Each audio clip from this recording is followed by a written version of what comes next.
Hey guys, welcome back to my channel. Today I just want you guys to follow through with me about the part-time jobs that I have been doing and also how I manage school along with them and also how I do it, why I do it, and what goes on usually behind all the things that I do. So let's go.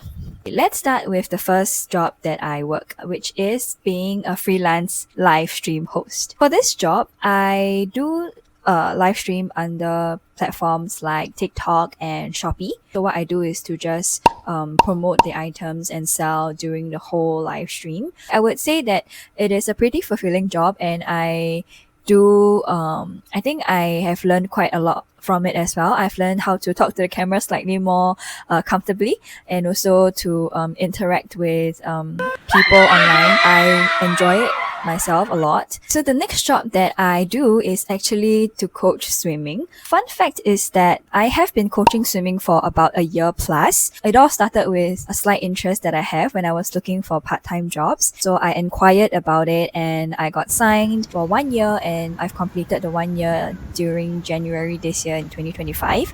So I finished it and I have then switched to being a freelance coach instead. I mainly coach kids. I do coach adults as well. Like, I love kids and I genuinely enjoy spending time with them. But some downside is that there will be tan line because Singapore is so hot. No matter how much sunscreen I put, it's never enough, which is quite funny. I think it's especially rewarding when as a swimming coach, when you see your clients, your kids or even the adults, when they learn how to float, if they've learned a new stroke. I think it's something that it's very rewarding to me as well, and it's always very nice to see progress like these. One more thing that I do feel like it's a downside is also the fact that Singapore's weather this year has been quite unstable, and because of that I have a lot of classes that are actually cancelled. So this means that my income can be quite unstable as a freelance coach, but overall I really enjoy it much. I enjoy my time in the water, seeing them swim. And the final part-time job that I have been doing on top of the other two is that I have been working as an admin at a ballet fitness studio. What I do for this job is that I reply any inquiries from clients online and even offline, and I also do some rescheduling of the classes and also to help the clients with bookings as well.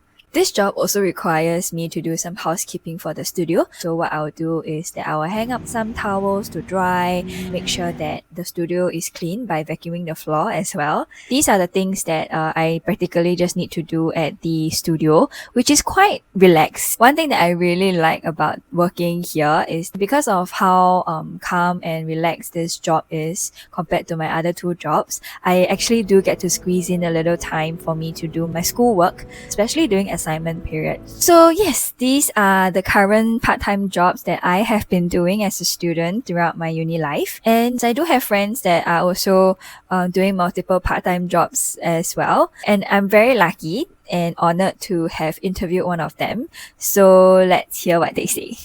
Currently, I'm working at PSB as a reception, and then I'm also working part time at a car rental company doing admin. Usually, I plan my schedule for the month by using this app called My Calendar. So it helps me to know what I should prioritize, like school and work. And then it also sends me reminders so that I know what events I have coming up. Yeah, all the time, especially during submission periods. Usually, what I will do is I go to the gym. I think that is usually the time where I really get to unwind and think about everything that has been bothering me lah. Yeah. Um, I think you can choose your part time based on what you are interested in. It doesn't have to be related to whatever you're studying or what you want to pursue in future. But just try out different part time jobs and see which one works for you. And also another thing to consider is like the flexibility of the part time job. Yeah, to cater to your school schedule lah. That's a very good question.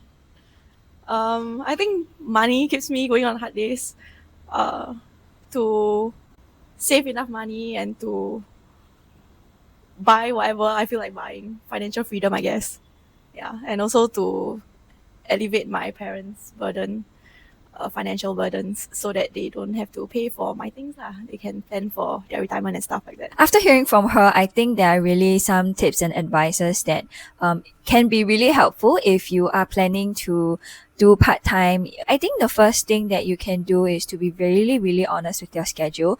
Do put school as priority first. After all, you have to graduate, right? So graduate first. Make sure that you plan your time and plan your schedule properly. It was a bit harder for me because my schedule is not fixed. So every week I have to plan accordingly to my schedule. One app that I really recommend is to use this app called TimeTree. The fact that I can share my calendar with my friends and family as well. So if they want to go on a date with me, they can just check my calendar and see when I'm free. And the second point I think you can really do is to choose jobs that actually help to upgrade yourself. So live streaming has taught me how to be more confident on camera, and how swimming has taught me to be more patient, especially with kids. And I've learned to multitask better while working at my admin job. So these things are small qualities, but important ones that can actually help you to eventually upgrade yourself. And there are so many qualities that we can improve. So really choose jobs that allows you to grow in different areas of your life. The third point that I would love to advise is to really save intentionally. Because I come from a family where I have to be slightly more independent, so I haven't gotten allowance in a very long time. So that's where my part-time jobs comes in, and I have to save slightly more intentionally. How I deal with it is that I use an app to track my expenses. I use a bank app as well to help me set different goals and set different expectations as to how much I want to save and what I'm saving for. So I think tracking your expenses is really very important. It helps a lot to make sure that you're not overspending. The fourth point is that I feel like it's very important to not compare yourself with other people. The most important thing I think is to really enjoy what you're doing, and to understand the fact that you are doing okay. So give yourself a break if you need to as well. The last point is to really rest. One thing that I really, really am still struggling with, I think it's very easy for us to overwork. Okay, listen to your body when they are telling or when they are giving you signs. So yes, this is my story of how I juggle part-time jobs along with school. So if you're thinking of whether you should start working part-time or not, I would highly encourage you to, but in moderation, please. Not so many at once or not so many straight away. Slowly build up one by one. And if you're already doing multiple part-time jobs, I respect you as well. I empathize with you, and you're not alone. So yes, if you guys are watching this, I really hope that this video gives you all a little bit of encouragement to continue and keep on doing what you're doing as well. Yeah. So if you guys like this video, don't forget to like, comment, and share with other people, and subscribe to my channel if you find this kind of content very interesting and you want to know more. So thank you guys so much for watching. Remember to like, share, and comment. Thank you so much, and subscribe. Bye bye. Love you.